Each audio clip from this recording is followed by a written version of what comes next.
はい、ムックでギターを弾いてます。ミヤです。何回目なんですかね、これは。2回目？ちゃんとは2回目。なんかいろいろやってるイメージありますけど、はい。正式には2回目ということでよろしくお願いします。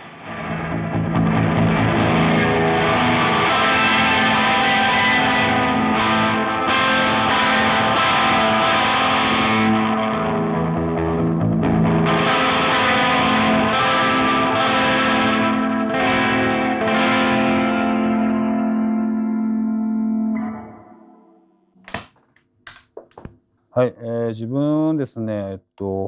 基本7弦ギターを使うんですけども、ツアーの中でいろんなバリエーションの楽曲をやる、バンドなので、一応メインで使ってるこのギターっていうのがドイツ製のハパスギターっていうすごい7弦と8弦ばっか作ってるようなエクストリームなメーカーなんですけど、もうほんとこれはインスタで発見して一目惚れして、もうギャンブルですよね。買ってみたらもう自分の理想のスペックの7弦ギターがそのインスタグラム上にあったっていう、テレキャスターシェイプ、ロングスケール、リバースヘッド、なんかあとピックガードがありそうで塗装とか、そういうなんかここ5年ぐらいはすごく自分のメインの7弦ギターとして使ってます。で一応もう一本最近フェンダーでラルク・アンシェルのケンさんのシグネチャーモデルで、それが今ツアーで大活躍してるんで、一応キャラクターが全く違うので、自分結構ボード結構多い方だと思うんですけど、基本的にはシンプルでギターとメサ V のアンプ、基本的にドライブのストレートな直列サウンドっていうのが基本的にベーシックになっていて、もう常にこうペダルがかかってるっていうサウンドのプレイスタイルではないんですよ。なのでペダルの、役割というか、もう完全にもうはっきり分かれていて、クリーン、もうディレイ、モジュレーション、ファズ、あとはワウ系のフィルター、もうこの5種類のみなんですね。なのでいろんなサウンドを今ちょうど25周年のツアーをやってることもあって出すので、いろんな時代の楽曲を再現するっていうツアーをやってるんで、ちょっと今すごく多くなっちゃってるんですけど、基本的にはそのシンプルなその5種類の中にアースクエイカーさんにはすごいお世話になっていても、そういう風なコンセプトにしようと決めてやってるわけではないんですけど、必要に駆られてそうなっているっていうなのはすごく面白いなという。アースクエイカーのペダルがなかったらこのシステムは成立しないので、そういったところもちょっと面白いと思うので、是非ちょっと楽しんでもらえたらなと思います。じゃあまず完全なドライ、自分あまりギターのクリーンサウンドにコンプレッサーをかけるのが、好きではないので、もう完全なドライ、もう本当にドライですね。もう何もかかってないドライ。ウエットな音からドライに切り替えるとハッとするのが好きで、割とそれでギターワンギターなので、そうやってシーンを作ることが多いので、完全なドライサウンド、もうアンプのクリーンチャンネルっていうもう本当オーソドックスなサウンドがまずベーシックにありまして、でそこから、クランチですよね。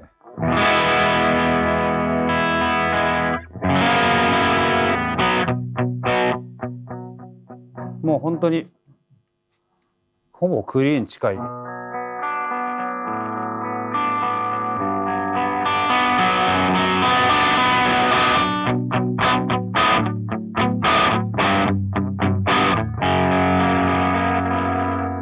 でクランチなんですけど、そのクランチの中でもちょっと曲調によってはオーバードライブ気味のサウンドが欲しい時に今まさに踏んでるのがゾアで。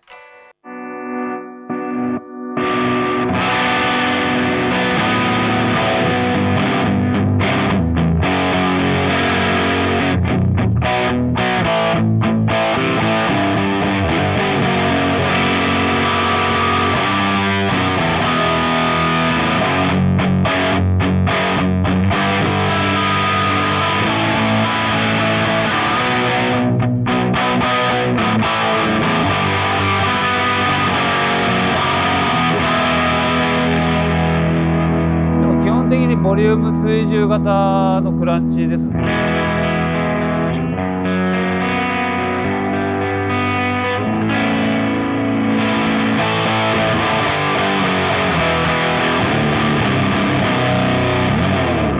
でまあこういうクランチがありつつ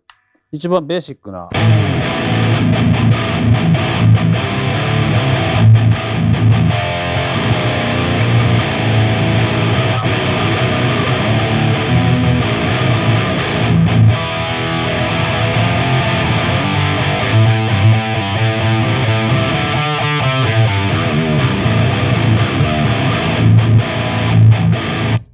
いうベーシック、まあ一番多分自分がライブの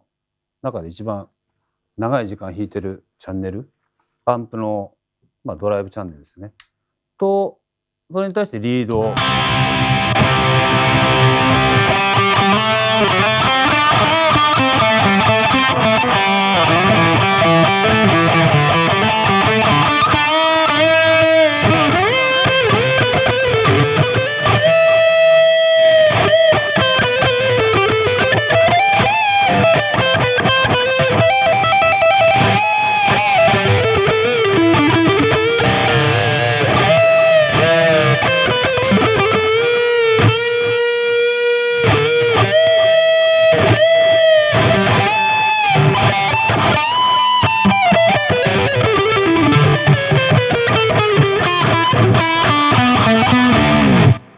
っていうリードチャンネル。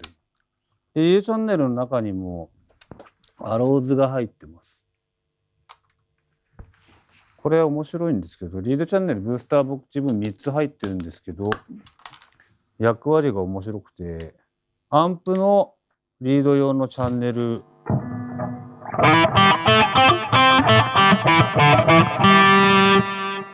まあこういうセッティングに対してブースターが3台入ってるんですけど、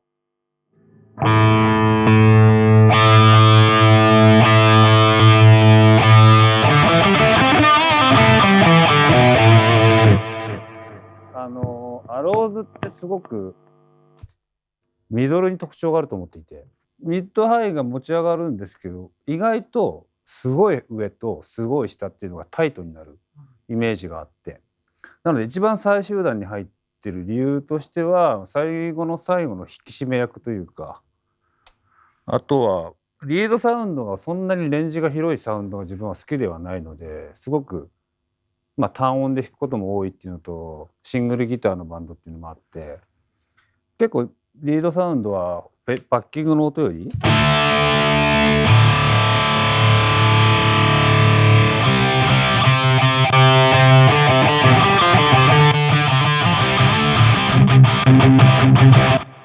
レンジが狭いサウンドにしてるんですね。それの引き締め役としてすごくお世話になってます。イズミタス、まあ、自分ディストーション、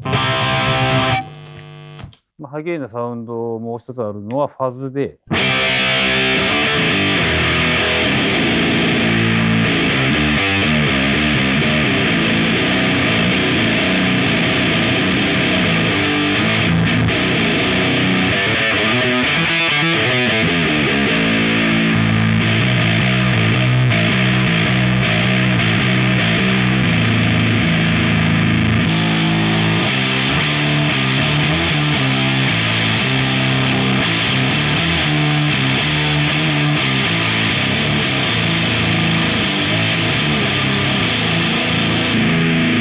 いろいろファズ通ってきたんですけど、ビッグマフラー、まあ他のブランド、イズミタス使わせてもらった時に一番なんか音量がでかかったっていうシンプルな理由と、あと意外と破綻してる音に聞こえるんですよ、自分のセッティングだと。でもオケの中に入った時に消えるファズとちゃんと残るファズっていうのがあって、イズミタスはオケの中入った時にしっかり残ってくれる、割と不動のファズ結構コロコロ変えるんですけど、安定で使わせてもらってます。空間系なんですけど、一応そのディレイとかリバーブのウェットラインご紹介をすると、さっき最初に話した完全のドライ、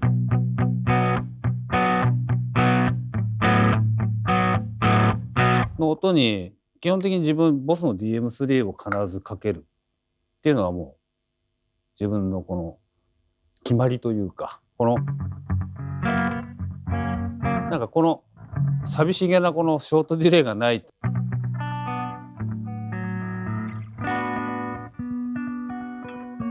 これがないとなんかねなんですかね、昔からずっとこれもさっきちょっと雑談で話した C1、 この C1 だけに関してはどんな過酷な環境で使ってもへこたれなかったので、もうずっと僕のボードに入って散々水かぶったりとかしてるんですけど、高校の時から使ってた C1 と同じぐらい長く使ってるんで、もうこれは必ず入れます。の上に古い、多分この中のアースクエイカーのペダルの中で一番古いんじゃないかな、これ。ディザスター。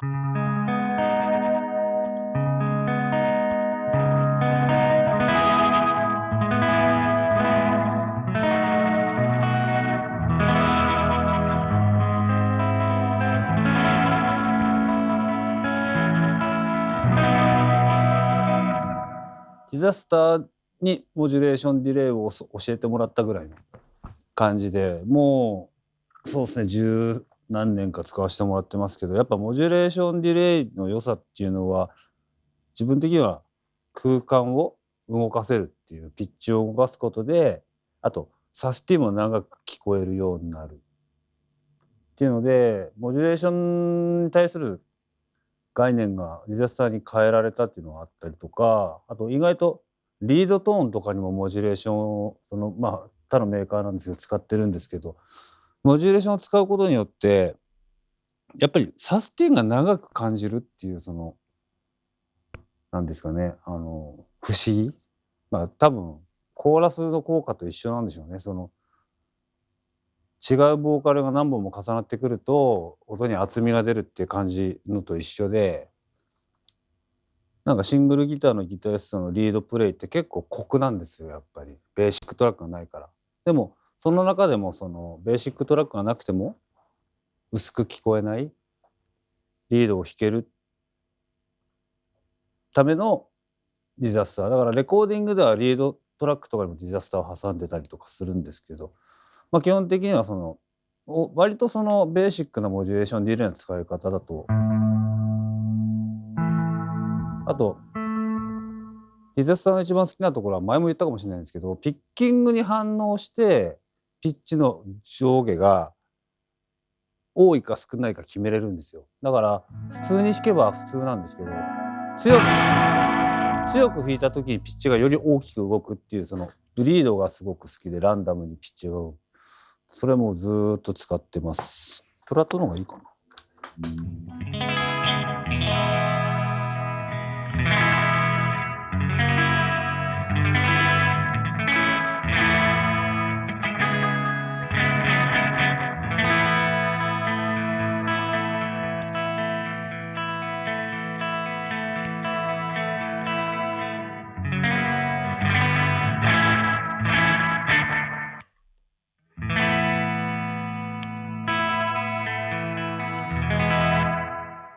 あんまりエフェクター持っていけない時でも結構助かるっていうか、そのデュアルペダルって同じものが2つじゃないっていうところがまた良くて、こっちすげえリバーブ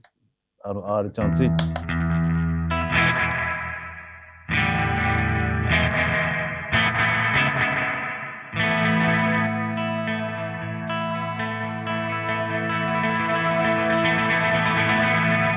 ダブっぽくも使えるし、はい、もうずっと好きなペダルです。あと次ですね、そのリバーブなんですけど、でレチス前回の時はここがゴーストエコーでした。でアストラルもその頃はなくて、ここにボスの PS3 が入ってたりとか、ゴーストエコーでやってたこともレチスでできる、かつプリセットが組めるんでゴーストエコーでできなかったことができるっていう理由です。すごくその古いものができることも新しくできることっていうのもすごくアップデートされているので、すごくいいなと思ってもう即導入してもらったんですけど、今プリセット121です。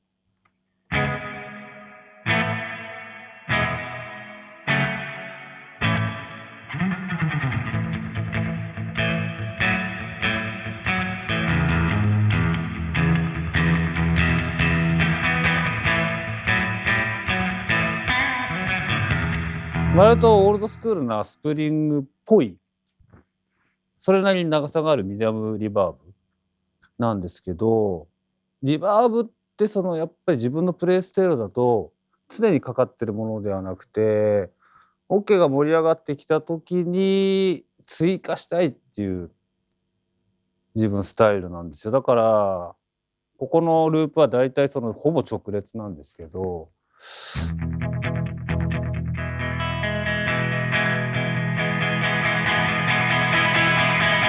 っていうこうなんかこう徐々にその盛り上がってきてテンションが上がってきたから追加するって感じのイメージでゴーストエコーを使ってたんですけど、ゴーストエコーともう一台別にリバーブを他メーカーの置いてて、それを2台使わなくても1台でできちゃったからっていうことで、これプリセットを今1なんですけど2にして、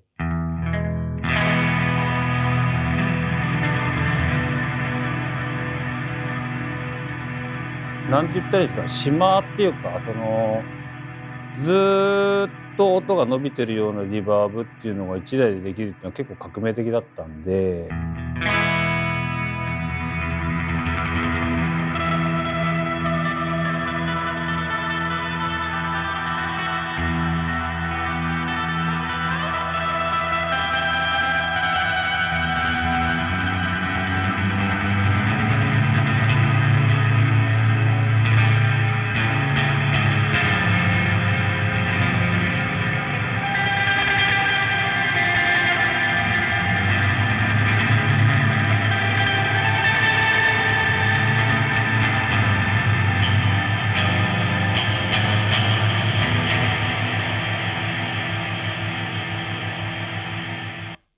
3が一番短いリバーブ、ディレイじゃなくてリバーブ、あの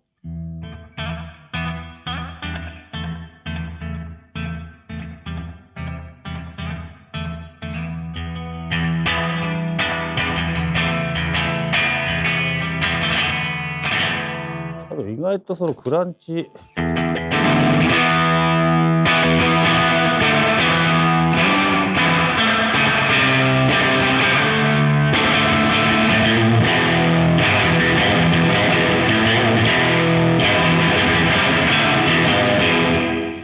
とかのセクションにかけっぱなしで使いたい時、オケの中でまあちょっとサイケデリックな曲とかオールドスクールな曲の時に使うことが多いです。そうでディレイだとちょっとなんかこう膨らみすぎちゃうなっていう時、まあいいまあすごくいい塩梅になってくるので、これ1台で結構いろんなこと、プリセットできるようになったってやっぱリバーブ残響ってその残ってた方が良いというか、で切りたかったらこっちで俺切るんで、それがプリのものはこういうミュートスイッチがあるんで、逆にそのすっごいこの何ですか、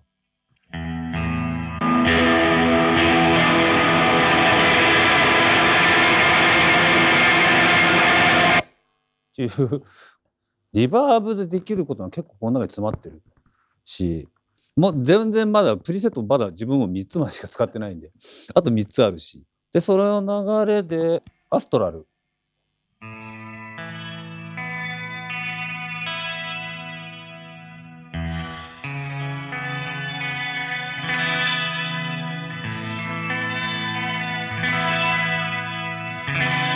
ちょっと下ある。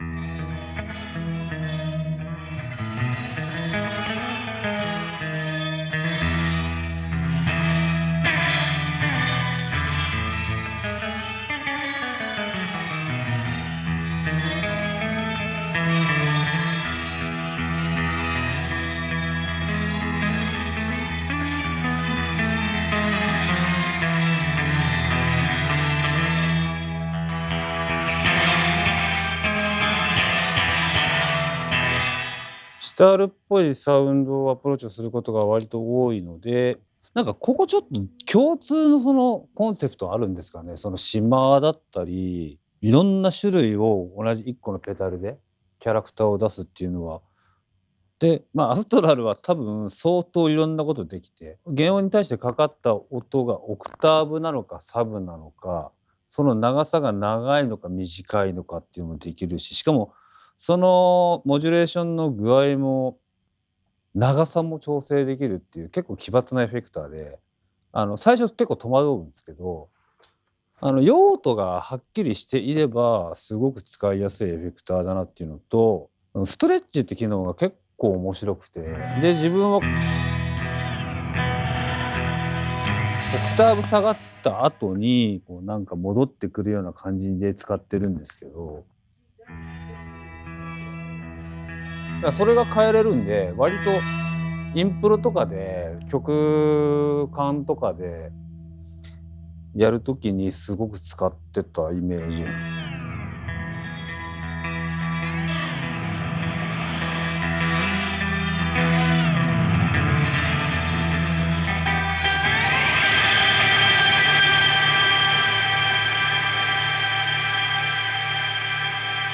インプロ向けだなって最初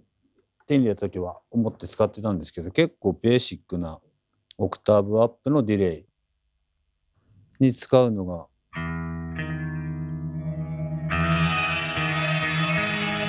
だからリバーブ感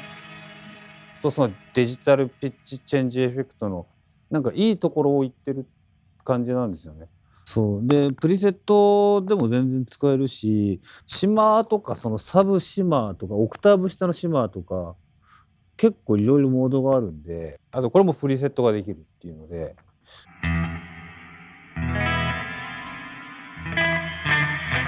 なんか聞いた音だけピッチが上がっていく感じとか、結構サンプラーっぽい感じっていうか、サンプリングディレイがちょこちょこ出始めてきてるじゃないですか。それにもちょっと近いのかなって感じはあって、サイケデリックなものが好きな人にはすごくハマるエフェクターかなって。あとはアースクエッカーの空間系はそんなもんですかね。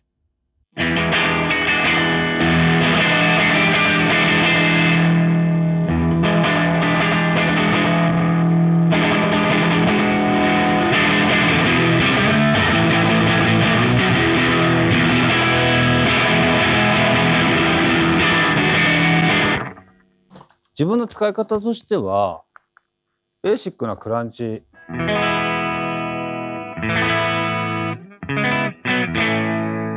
に対して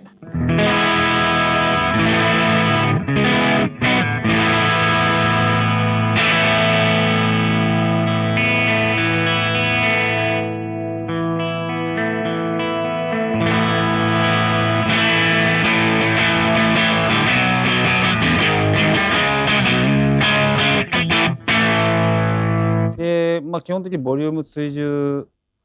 型の曲調に合わせてボリュームで弦感をコントロールするっていうセッティングなんですけど、ピンポイントにどういう時に使うかっていうと、自分のベーシックな歪みってアンプのドライブサウンド、これだと重い曲って結構あるんですよ。ジョン・メイヤーの曲にディーゼルアンプ使わないだろみたいな感じのイメージで、その自分が使ってるアンプのチューブアンプのドライブサウンドだとちょっとトゥーマッチ、ラウドすぎる時に使いたいクランチをずっと探していまして、ちょうどこの前使わせてもらった時に、まさに意外とアースクエーカーの歪みの中では融通が利くんですよね。トレブルミッドベースがまずついてるっていう親切さ。他の歪み結構ボリュームとトーンだけだったりするからそれはそれで好きなんですけど、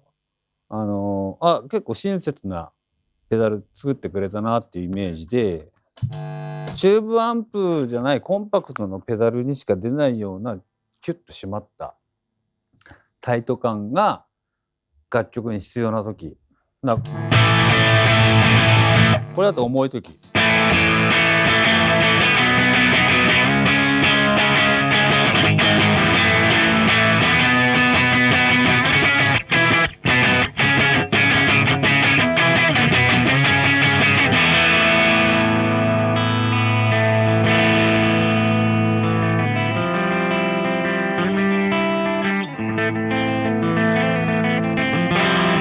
っていうその自分のチューブアンプだけでは表現できないところにまさにちょうどよく入り込んでくれたというか、まあでもこのペダルそういうことが向いてるペダルっていうわけではなくて、自分原因もほんと9時ぐらいで、トレブルもだいぶ控えめなんですよ。自分の使い方だとそういう使い方なんですけど、普通にメインのそのオーバードライブディストーションオーバードライブからファズのキャラクターまでいける割と使い勝手のいいペダルっていうイメージで、自分9ボルトで使ってるんですけど、18ボルトで使っていくともっとそのスピード感が上がってって、オーバードライブってよりかもうちょっとこのディストーションファズ寄りになってくる。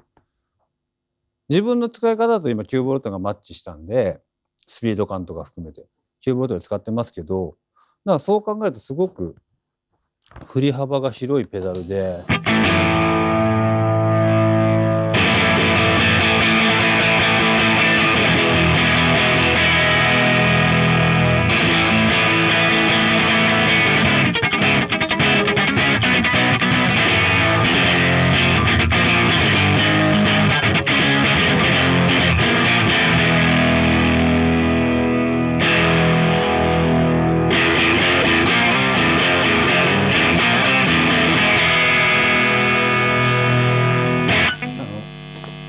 面白いのがこのウェイトってつまみで、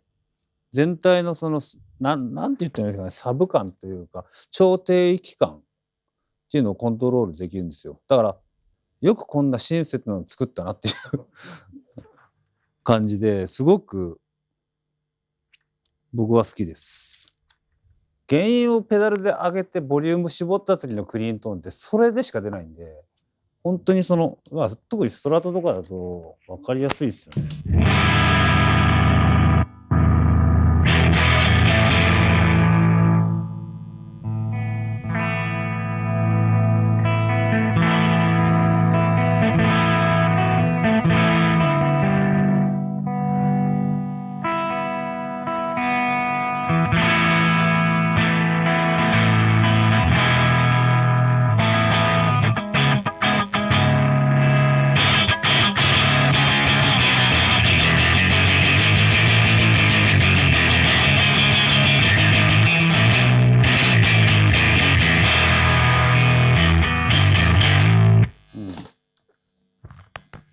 だからオーバードライブからファズまでいけるペダルっていうイメージです。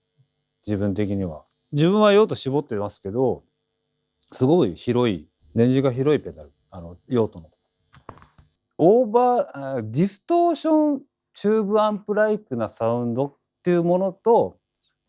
アスクエカのキャラ的にやっぱちょっとファズっぽい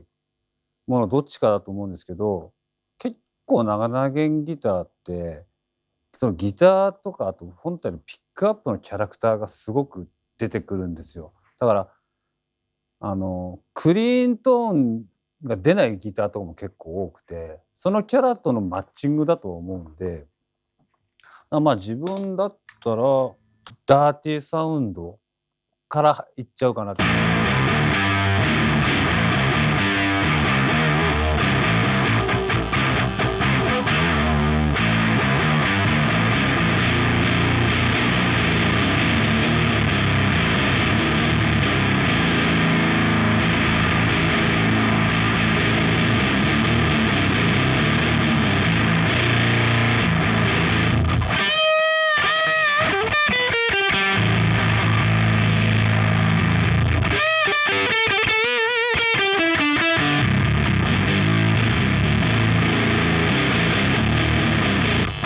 っていう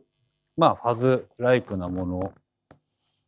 と、普通にそのメインのディストーションとしても、今ファズでっぽい感じだったんでウェイトフルアップです。でゲームも結構上がってて、でこれが例えば。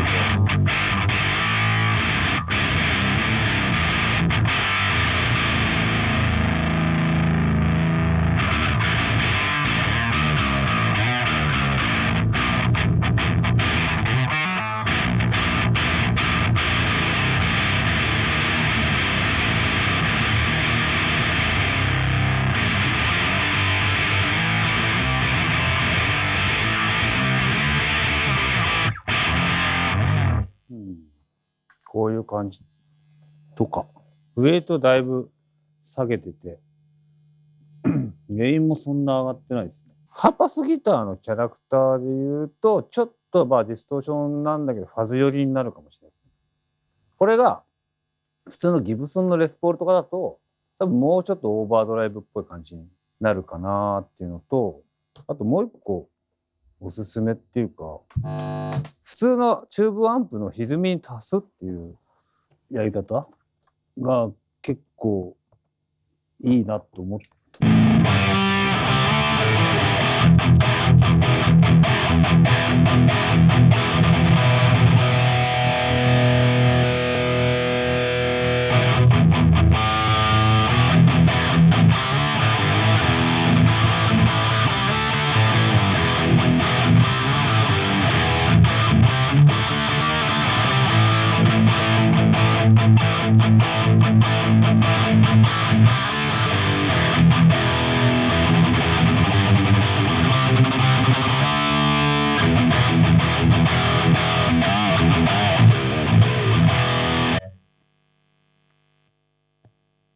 チューブアンプに足すと結構トゥーマッチになるペダルが多いんですけど、ウェイトでそこコントロールできるし、別にクリーンブースターとは言わないんですけど、そこまでアンプのキャラ変えないでブーストできる、ブースターとしても使える、竿のキャラクターがすごく出るペダルです。だからすごく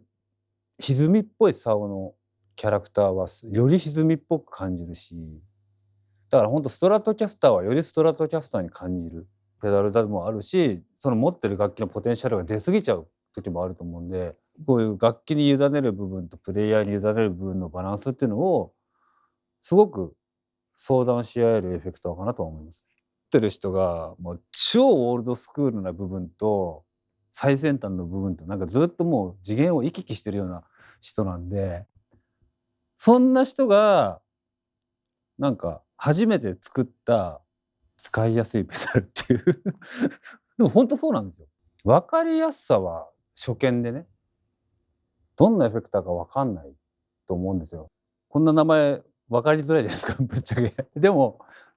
好きになって入り込んでいくとすごく理にかなった名前だったりとか、ルーツをたどってる名前だったりとか、地名だったりとか、すごく